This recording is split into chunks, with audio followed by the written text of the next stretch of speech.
నమస్తే అండి. లాస్ట్ వ్లాగ్లో చూపించాను కదా ఆర్యన్కి ఇంకా సర్జరీ చేయించాలని ఫిక్స్ అయ్యామని.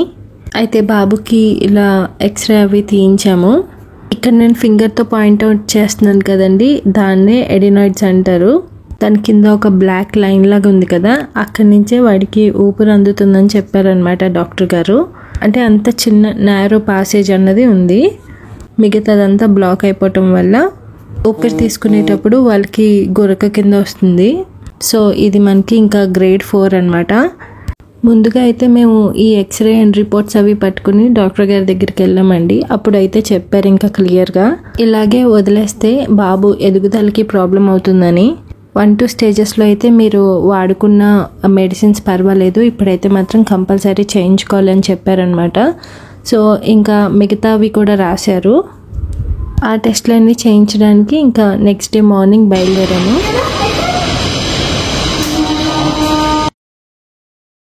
ఈరోజైతే మేజర్ సర్జికల్ ప్రొఫైల్వి అండ్ ఇంకా చాలా టెస్ట్లు అయితే ఉన్నాయి ఆర్యన్కి. ఈ వీడియో అంతా కూడా ఇంకా నెక్స్ట్ డే ఆర్యన్కి సర్జరీ ఉంది, బిఫోర్ డే ఈ టెస్ట్లన్నీ కూడా చేయించారు.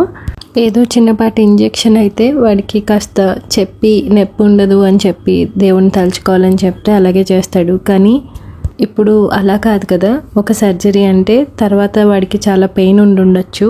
అండ్ అది కాక ఆ క్యాన్యులా అవి అన్నీ పెడతారు కదా. సో ముందుగానే ప్రిపేర్ చేస్తున్నాను అనమాట ఆర్యన్కి ఇంటి దగ్గర టిఫిన్ అది తినిపించేసుకుని ఇంకా ఇలా వచ్చేసామండి. ఫస్ట్ అయితే ఎక్స్రే తీయించుకోమన్నారు.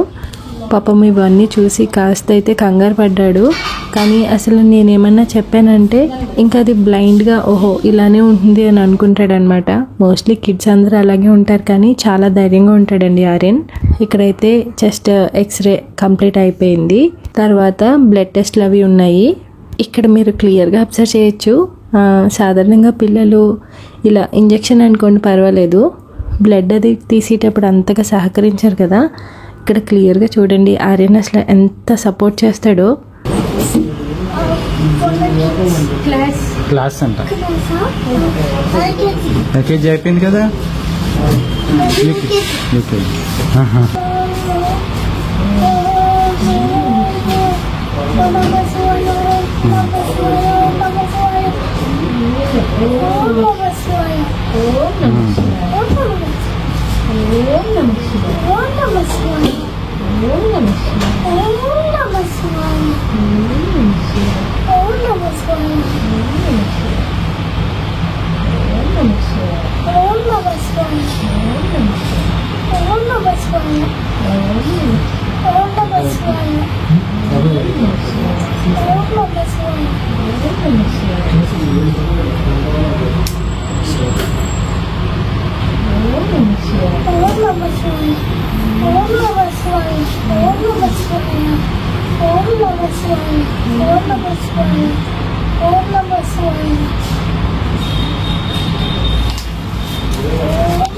దగ్గర 30-40 సెకండ్స్ అయినా అలా బ్లడ్ తీసారు స్లోగా.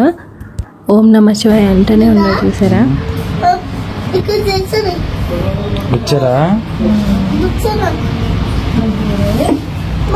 తర్వాత ఇక్కడ కూడా అండి నీళ్ళతో కొంచెం పని చేసి బ్లడ్ ఎంత టైంకి క్లాట్ అవుతుంది ఆ టెస్ట్ ఉంటుంది కదా, అక్కడ కూడా వాడు చాలా ధైర్యంగా ఉన్నాడు.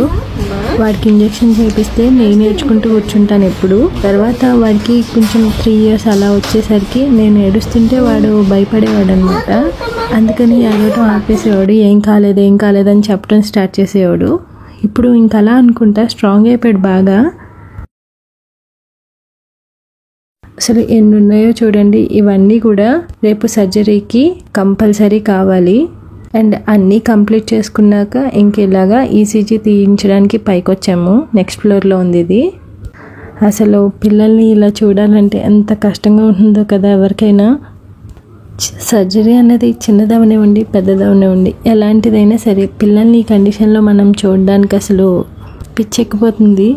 దేనికి ఏడవలేదండి, కానీ ఈసీజీకి మాత్రం ఏడ్చాడు గట్టిగా. అయినా అది పైన పెట్టిన నాబ్స్ కొంచెం నొక్కినట్టు ఉంటాయంట కదా, దానివల్ల నాకు కొంచెం భయపడ్డాడు. అమ్మ వచ్చే పక్కన కూర్చొని గట్టిగా ఏడ్చేశాడు అనమాట. ఈ మినిట్లో అయితే నాకు ఇంకా సర్జరీ అవసరమా అనిపించేలా అయిపోయిందండి.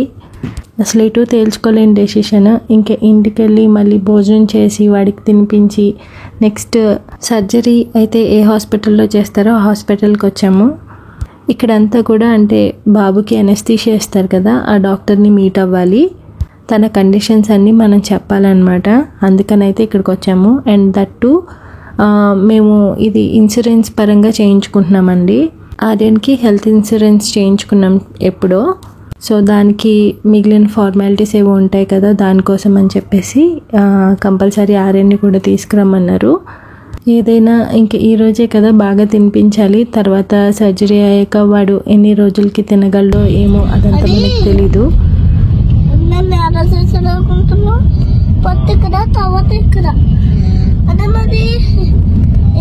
ఇక్కడ గుచ్చుకోడు కదా, ఇక్కడ అంతా చనిపోద్ది, మళ్ళీ ఇక్కడ కూర్చోబడ్డది, ఇక్కడ చేశాడు ఇక్కడ తర్వాత మరి తర్వాత ఏమైందో తెలుసా,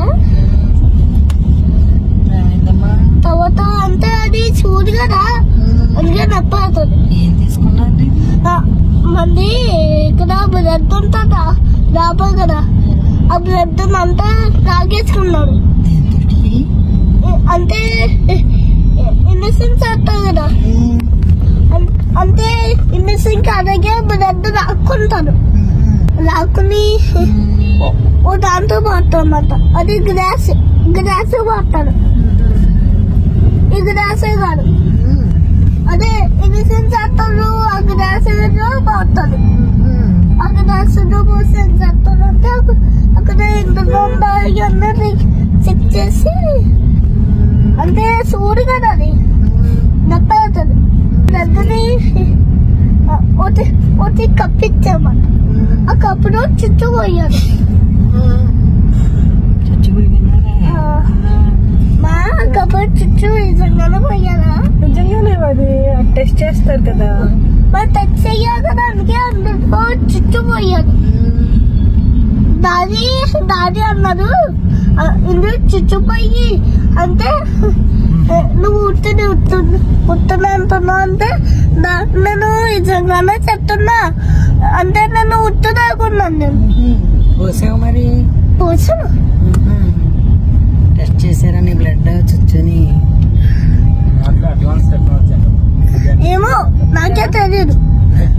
ఏదైనా చిన్న ప్రాబ్లం వచ్చినప్పుడు తగ్గుతుందిలే అన్న ఒక్క నెగ్లిజెన్స్ ఎంత దారితీసిందో, ఎక్కడి వరకు తీసుకెళ్ళిందంటే బాబుకి సర్జరీ చేయించేదాకా అసలు మనసులో లేదు. ఏ పని చేస్తున్నానో అర్థం కావట్లేదు, మైండ్ అంతా బ్లాంక్గా ఉంది. కానీ డాక్టర్ అయితే ఒక 1 అవర్లోనే వాడు సెట్ అయిపోతాడన్న మాటకి మేము ఇంకా ఈ నిర్ణయం అయితే తీసుకున్నాము. తర్వాత 3 డేస్కి వాళ్ళ స్కూల్కి కూడా వెళ్ళిపోవచ్చు అని చెప్పారు. సో ఇవన్నీ విన్నాక కొంచెం హ్యాపీగానే ఉంది. బట్ ఆర్యని ఒక పేషెంట్ ప్లేస్లో ఊహించుకోవడానికి అసలు మనసు రావట్లేదు. జస్ట్ ఇదంతా కూడా రేపు సర్జరీ అనగా ముందు రోజు అనమాట. ఎంత యాక్టివ్గా ఉన్నాడు, ఎంత చలాకీగా ఉన్నాడో. పాపం వాళ్ళకి ఏం తెలుసండి, మన డెసిషన్ పట్టే వాళ్ళ లైఫ్ అన్నది ఆధారపడుతుంది. ముందుగా మేము ఒక స్టెప్ ముందు ఆలోచించి ఉండుంటే ఇంత పరిస్థితికి అయితే వచ్చేది కాదనుకుంటా. ఈ వీడియో కూడా పోస్ట్ చేయడానికి కారణం ఒకటే, సర్జరీ అంటే సర్జరీ ఒకటే కాదు, ఆ ముందు రోజు కూడా చాలా ఉంటాయి. రకరకాల బ్లడ్ టెస్ట్లు, ఎక్స్రేలు, ఈసీజీ, యూరిన్ టెస్ట్, ఇలా ఎన్నో. స్ట్రాంగ్గా ఉండాలి అని ఎంత అనుకుంటున్నా ఈ విషయంలో స్ట్రాంగ్గా ఉండలేకపోతున్నాను. సీరియస్లీ చూడాలండి పోస్ట్ ఆపరేషన్ ఎలా ఉంటుందో ఏంటో. మళ్ళీ ఇంత చలాకీగా, ఇంత హ్యాపీగా నవ్వుతూ ఎన్ని రోజులకి సెట్ అవుతాడో తెలీదు. ఇదంతా సరిపోదన్నట్టు రాత్రి కింద పడిపోయాడు అనమాట. తలకి గట్టిగా గాయమైంది. పాపం చాలా ఏడుస్తూ పడుకున్నాడు. నెక్స్ట్ వీడియోలో వాడి ఆపరేషన్ డే ఎలా ఉంది, తర్వాత వాడికి ఎంత టైంలో సెట్ అయ్యాడు అన్నది నేను వీడియో అయితే రికార్డ్ చేస్తాను. మ్యాక్సిమం ట్రై చేస్తాను. ఇదండి ఇవాళ వీడియో. జస్ట్ ఈ వీడియోస్ అన్నీ అవేర్నెస్ కోసమే నేనైతే తీస్తున్నానండి. నెక్స్ట్ వీడియోలో మళ్ళీ కలుద్దాం. Until then take care.